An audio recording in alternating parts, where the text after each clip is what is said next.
Veronica Nanyondo ngono muto yali omubaka w'Ebukoma Nsimbi Susan Namaganda ayogumiza ebitundu ebyenjawulo ng'anoonya akalulu akanamuleta mu palamenti.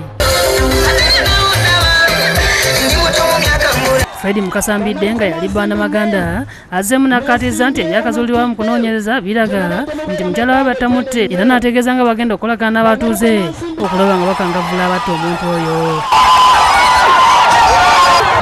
Yayiva yali tanywedde mwenge era n'abaamutuma tebagunywa, eyanywa soda nga mukyala wange afudde. Kaakati ngenda kumulaga kubanga mu kkomera tebanywerayo soda. Agenze mu maaso n'ategeeza nti wadde mukyala we bamupangira ne bamutta wabula ku Yesu kigenda okubeera ng'era ataddewo omutemo gwa bukadde 5 eri abo abamutambulirako.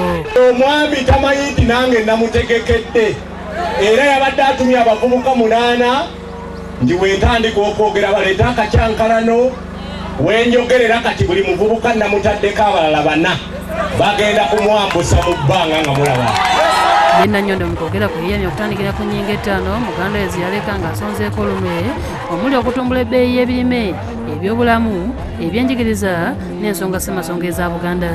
Amanyanze Nanyondo Veronica Namaganda bbeeyi ya birime era nga nazze okutuukiriza emirimu mukulu wange Honorable Susan Namaganda bbeeyi ya birime gye yaleka atandise mu Bukoma Nsimbi.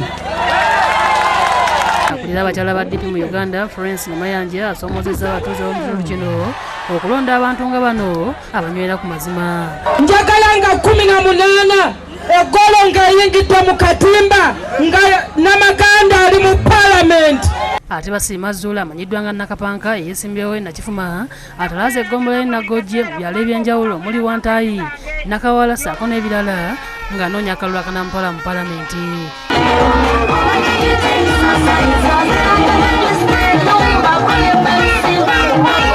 Buli wabadde atuuka nga abagizi bamusaba empapula z'obuyigirize okukakasa nti yasoma. The degree of Bachelor of Mass Communication. Kyokka abadde ayolekera mu ttawuni y'e Kasana abawagizi be okuli Sekatawa Abdul ng'ono abadde avuga bodaboda ng'ataddeko n'omukazi atategerekese linnya agudde n'anuubuka feesi ssaako n'amabeere. Omusawo akoze ku mukazi ono ategeezezza nti owa bodaboda alemereddwa okusiba ng'ayita ku hampu bweto ne bakuba.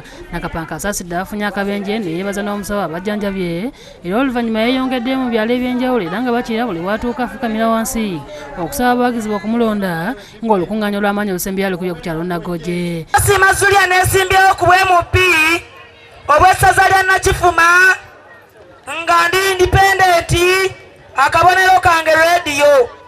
Jacinta Bwanika ne David Musika Lyankolo be bakusakidde eggulire lino ku Lwabukedde TV.